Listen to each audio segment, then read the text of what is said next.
So, where we last left off, the party had come into contact with some strange artifacts and even stranger visions of what was or what is or what will be. And what we're picking up is in a laboratory where Team B and our party are going over the artifacts. Victoria. Victoria is just trying to be real chill about the fact of, why can't I read all these things out? I shouldn't be able to read this, but I can. This is fine. Everything is fine. You come to, and Team B is looking at y'all sideways. She's like, what on earth is going on with these people? Everybody, go ahead and roll Constitution. Constitution, you say? I think I am, as the sheet slowly loads up, semi-decent in this skill. Hey, I got a hard success. Roll 20 likes me. My constitution is 70, and I rolled 56. I believe that's a regular success. Hard success would be 35, and extreme would be 14. Would be below 14, so that's just regular. Okay. I rolled 12 out of 55. I rolled a 1 out of 60. Oh, wow. Okay, so y'all are able to keep y'all's stomachs as everything is just unfolding before you. For some reason, you all are beginning to smell the strange odor in the room with you. It's a faint smell, but as soon as it touches your nostrils, you begin to heave, and none of you are keeling over, and nothing is dire right now, but it's repulsive enough to send you all out of this room and away. Mortimer, you take off towards the village, and Victoria, you back to the house, and Katie, this affects you the least, but at the same time you follow your wife back to the house, and it lingers with you just for a little bit, just like a bad smell stuck on your nose. This day just keeps getting stranger and stranger. Ugh.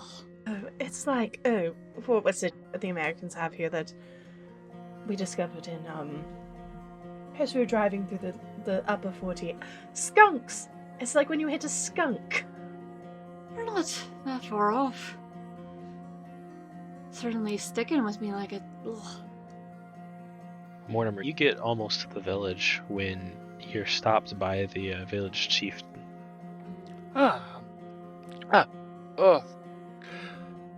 Good evening, Chief. I wouldn't recommend going any closer. Oh, goodness, that just smelled like rot and copper and... Oh. It seems that you have found something. These tides have become unnatural, and we are worried. I didn't mean to. The tides? Well, I mean, I do have some sense of astronomy. I mean, Not anything to do with astronomy now. The tides went, and then they came back as if something told them to. So wait, they weren't following the natural cycle of the moon cycle, and now that is curious. This is just happening now? Did anybody else take note of this? I read a thing and the tide went away, and then I read it again and the tide came back. Because everyone started panicking because they thought it went out because of a tsunami. Although whether or not you realized that I was the one that read the thing that did that, I don't know if you realized, but I'm pretty sure Katie did. Well, that's still even weird. So if it wasn't for a tsunami, I mean, the only time I can think of, like, water receding as such is, like, when you're exiting a bathtub and the water recedes because your body is soaked up. And so, like, it's something very large leaving the water, but this is an island. It's finite space. We would have obviously encountered something like that. The village chief is eyeing you strangely as you're going on and on and on. There is something that you have found, is there not? Actually, I mean, I see no point why we would withhold information from you. There were a series of items specifically that was found on a ship that had a large hole through it. A large hole? As in a mortar shell? Mortimer pulls out his notepad and he goes, "Well, actually, Elder, here's the thing. Here's the peculiarity of it.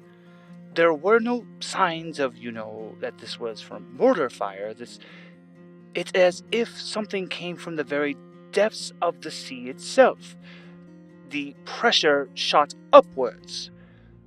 And, I mean, I've never heard of a torpedo or anything that does such a thing, but that's not the most peculiar thing, though, Chief. There was no one living on board.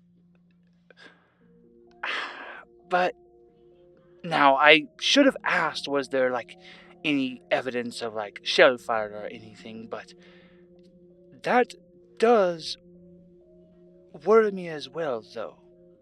Because, I mean, you think people would lead with, yes, there was sign of a battle, lots of shell fire, but no, just a very large hole at the bottom of the ship that punched through the entirety. And then I was led to look at a case that had the only thing I can equate it to is kind of like a fluorite crystal. It's a gem that gives off a glow. I don't understand the characters. May I see this? Of course, Chief. I mean, maybe you can actually help me to figure out their symbols. From what you have told me, there's much darkness about. We must go now while the light of the sun still shines. You're right. It's actually a lot easier to read things by the sun. Mortimer takes no note to the supernatural warnings of all. He's just, you know what? He's right. It's easier to just read by the sunlight and then have to worry about by using lanterns or anything. Yeah. And he runs to follow behind the chief. All right. Victoria and Katie, you are back at the house. The two of you have kind of cleansed yourself of any smell, and you're feeling back to your normal selves, minus the emotional damage that you've taken, when there's a knock at the door. I think, Victoria just picked up, a little pot of, mint or basil or something and walked around with her face in it for a little bit until the smell went away, which helps with part of the that's going on in her head, but not all of it. I don't think she would need significant therapy to deal with all of this. But Katie's okay and she's here. So that helps. And she'll go and open the door. Standing in the doorway is Henry. Henry, what's brought you here? May I come in? I glance back to get confirmation from Katie that she's cool with me letting someone in. You would get a big old thumbs up from your wife, who has probably taken, I'm trying to think of the 40s equivalent of Febreze. Yeah, just little sticks of incense just running around the house trying to banish the smell even further. Yeah, just got some, candles or incense to chase away the smell. So, yeah, just the quick glance back at the confirmation. Certainly. Come in. Is everything alright? Would you like something to drink? Yes, please. If... just anything, really. Look, I think I've messed up, and I need help. Come here, sit down, let's talk about it. I fetch some iced tea out of our fridge's worth thing. Right? Yeah. We've got some chilled tea somewhere. It's a weird thing I picked up from my parents and have slowly been convincing Katie that it's not the worst thing in the world because we've been experimenting with fruity flavors. It's not the same, but it's easier for guests. I'm sure the argument has gone on. Well, it is only the second worst crime the Americans have done with tea, and actually the most delicious, so I can overlook the sin for once. It's useful when we have people dropping by unannounced. I fix him some tea and invite him to sit down. Say, do you want to start from the beginning? I'm not sure how I can help, but I can certainly try. Well, you know those deep water scans I handed you, right? She just nods. Not saying out loud, but just nods. Well, I might have stowed away on a military ship for that, and I might have gotten caught. And I might have gotten a visit from one of your superiors about it. Why they think I'm responsible for that, I don't know. I'm sure you'll be alright. They let you out and about. They've given me last warning. If I do anything else like that, I'm sent back stateside. Well then, maybe we can find other ways for you to satisfy this curiosity of yours that doesn't end up with you getting arrested and court-martialed. I suppose.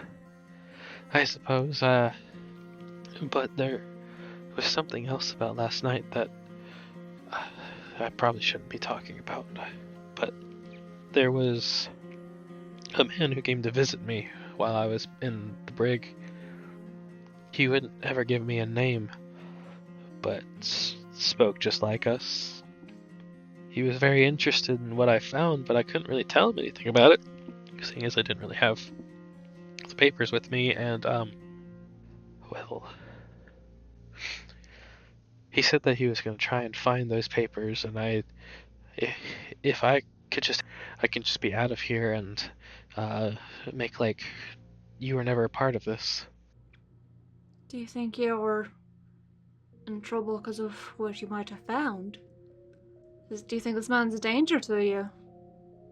Yes, and maybe no. He's at least interested in the work, and maybe he's someone I need to talk to about getting more clearance, but I really just don't want you in any trouble because of me. I want to roll something for like a vibe check. Okay. Maybe like intelligence or... Roll psychoanalytics or psychoanalysis. Another hard success. Jeez. And I have a 21 in that. Something has scared him so much so that he is shaking uncontrollably at times, and he seems cold, like he's in shock. It's more than that. His hands, he's been holding them together, but it only barely covers up the fact that his hands are shaking. Victoria just scoops up a cat that was like rubbing against her legs and just plops it in his lap as she asks, "Can you tell me anything about what he looked like? Perhaps I've seen him around. He could be part of the installation that you haven't met yet." Tall man, definitely southern accent. Sounded like he was... I'm trying to remember. Sounded Virginian. Maybe a Langley guy. Kind of kept to himself, very imperious tone. Couldn't ever see his eyes at any point, really. That's a weird thing to realize, but he kept his hat on inside, and below that I saw maybe sunglasses. And I guess it was a little weird that he was wearing a heavy coat. I know people out here still wear suits, but I never would have expected one that went all the way down to your feet.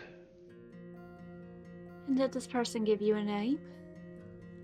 Way to get in contact with him? He never gave me a name.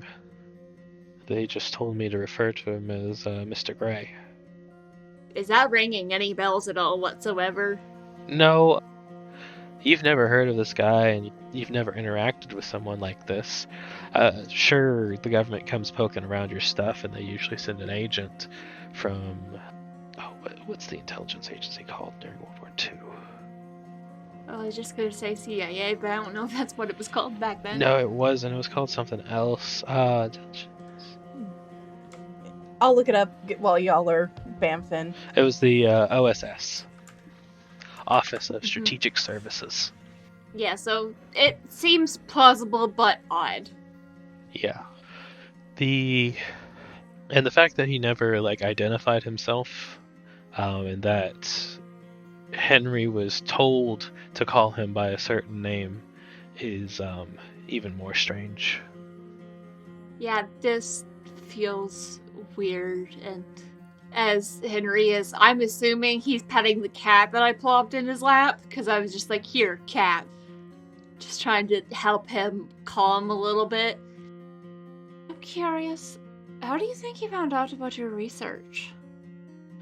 Well, I mean, I guess it wasn't really a secret that I was looking into stuff like that, but I guess if you put two and two together, I was stowing away on a military ship, but all the way from Langley? Yes, and if they only recently became aware, that's strange. Kind of glance up at Katie and, what do you think? Have we wandered into one of your mystery novels? I mean, it does sound like something out of a Penny Dreadful or a pulp detective novel, doesn't it? Fuck yeah, that's what I was going for. Some strange occurrences on an unknown island, on the brink of a global war erupting, and cloak and daggers. So I don't know, I think all we're missing is some gentleman with a rather witty name like Glue or something. Mr. Glue. Because Bond, you Bond stuff. Anyways. At that, there's a knock at the door. Katie will take the blanket that she was grabbing, put it around the young man, and then grab the gun from the drawer, put it behind her back, and go open the door. And Mortimer is having to chase after the village elder who has walked a lot faster than him. Oh, hello, sir. Did our young companion do something to you? He moves past you towards the table, where there is a blue tablet sitting. Mm-hmm. I thought we gave that back. It is sitting on your table. No, we covered it before leaving. No, you had brought it with you. Oh. I don't think we took it with us back to the house. Nope. But there it is.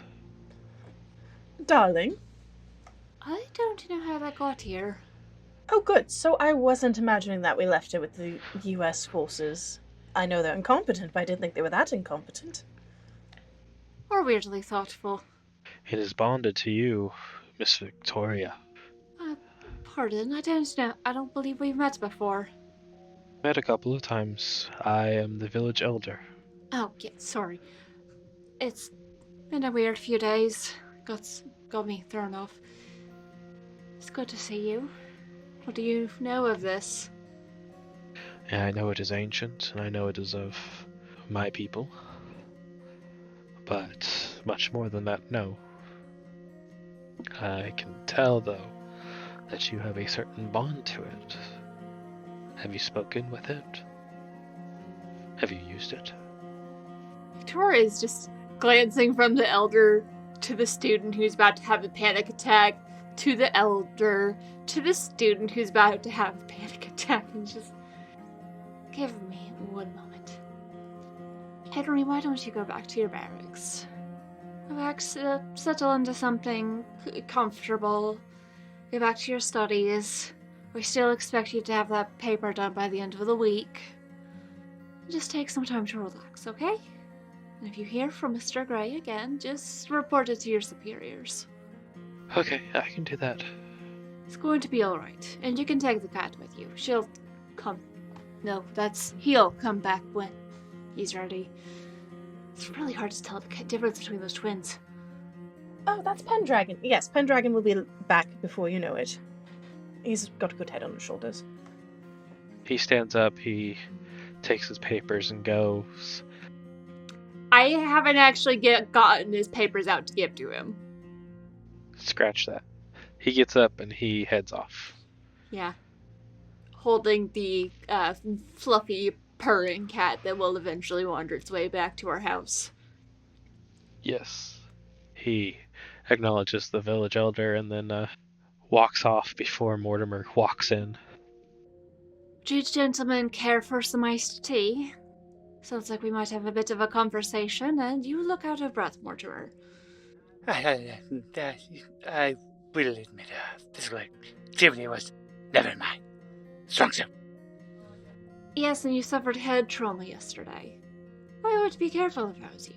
Just, you sit down, all right? I'd get up, start fixing tea for Mortimer and the elder if he wishes. The elder is very grateful for the tea and sits with y'all. I see you have found things. It has certainly gotten very interesting very quickly around here. Well, you go digging for adventure, and adventure is sure to follow. I don't remember asking for I came for a teaching position. That's what I came for. Well, at least your people are looking for something. And I think whoever found these relics has definitely found it. That would have been the Japanese. It was on a Japanese ship. That is what Mortimer has told me. If the Japanese have found this, they will want it back once they realize it is gone. These are very powerful relics, as you probably know. Miss Victoria, seeing as it is bonded to you, I would imagine that you have used it. You are the cause of the tides going out and coming back so suddenly. That was unintentional and something I don't intend to do again. As I said, many things have happened over a very short period of time that have greatly changed the way I see everything, including the past year of my life. Yes, and I suppose you have more tidings to bring us. No, it was really just the tides going out, but seeing this relic here, this explains all of it. He reads over it, sees things, and he doesn't speak the things aloud as one might while reading a large text, but definitely seems knowledgeable about what is said. What stories do you know of this? And of the beings that might be connected to it? Well, not really beings. They were our people, or, well, what we call the Mu. A people of the sea, a people of a continent once lost. It is really just legend, but seeing this makes me wonder about if the legend might have some truth. It is said that between what we know as the Americas and Asia was a larger continent that attached itself to the Japanese islands. It was large enough to go all the way out here to where we are on the edge of it right now. But most of that land was said to have been sunk by the first people, for they made their god angry, and so he sunk the island. And what is known of this god? Not very much. We don't speak of this god very often. It is only the elders who know anything of him. He is a brutal god, and a cunning one. In other folklores, he might be Coyote.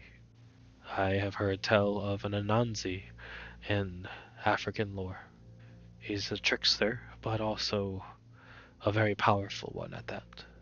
He takes the form of a cephalopod, a large squid at times, but his true form is unknown. 2 questions. I guess it's a dual question. Would Katie, with her occult knowledge, know anything about Pangea? Because it sounded like he's talking about Pangea. And any way to puzzle out who this god is? Go ahead and roll a cult. I need an extreme success. Yippee! Dice roller, don't fail me now. Failure. Yeah, I got 93 out of 60, so there's no way I'm pushing my luck with that. Because that will take All my luck wouldn't even do it. This is bouncing off of you. You aren't really understanding what he is saying as much as just taking it in and saving it in your head now. That's fair. She's just got the DVD screen logo going, because it's been a long day. Yeah. And Victoria is just trying not to think about the two different eyes that she saw. Remind me, I don't remember a whole lot about that conversation, right? Or do I remember? For the whole thing. Yeah. You just know that saying anything about it might get you a few weird glances. Yeah, she's just not saying anything, but I think Katie probably notices at least one of Victoria's subtle tells that she has a thought that she's not saying it for a very good reason and doesn't want to talk about it. She'll at least clock that while the DVD logo hits one of the corners and kind of just raise an eyebrow like, what? I see that you are already aware of something powerful. Is that correct? I am more aware of many things than I wish to be. And I will do you a favor and not force the same burden upon you. I see. Then keep your tales for another day. I only came to see what the cause of the tides were, and I do not wish to bother you any further. If you have any questions, you're more than welcome to come and visit, but it seems like I am bothering you on a bad day, and I do apologize. You are no bother. It's actually nice having someone who knows something about what's going on. Only something, and not too much. But it has been a long day. Yes, and the sun is setting, and I do not wish to be out past sunset. Of course. I wouldn't want to keep you, but perhaps you will come and visit tomorrow. If you wish. And maybe some more of this tea? I'm certain we can bring some. Just a little smug smile at Katie, like, see? People like this. It's not the worst thing as much as you act like it is. Meh. There's just some grumbling as Katie goes to the kitchen and mumbles about Americans and sugar. My thought is this is iced tea that we've like sliced up strawberries and fruit in it and just let it sit overnight. So the fruit flavor infused. That's what I'm thinking. More sun tea, less sweet tea. Got it. Yeah. Though there probably is some sugar in it. The gentleman leaves, and you three are left alone as the sun is setting over the ocean. It's a beautiful sunset, yet you do not like the fact that it's going all of a sudden, as if something is out there, looking back at you.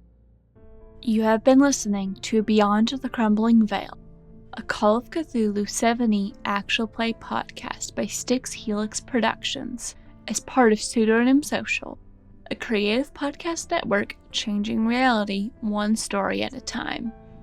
If you're enjoying this show, please consider leaving us a review on iTunes or Podchaser or wherever you're listening to help other people find this lovely spooky tale.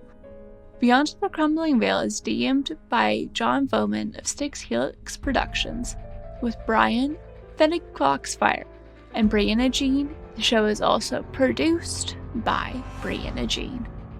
If you don't want to wait to find out what happens next, you can get early access to our episodes by joining our Patreon at patreon.com/pseudonymsocial. You can also find out more information about our other shows at pseudonymsocial.com and support our various productions.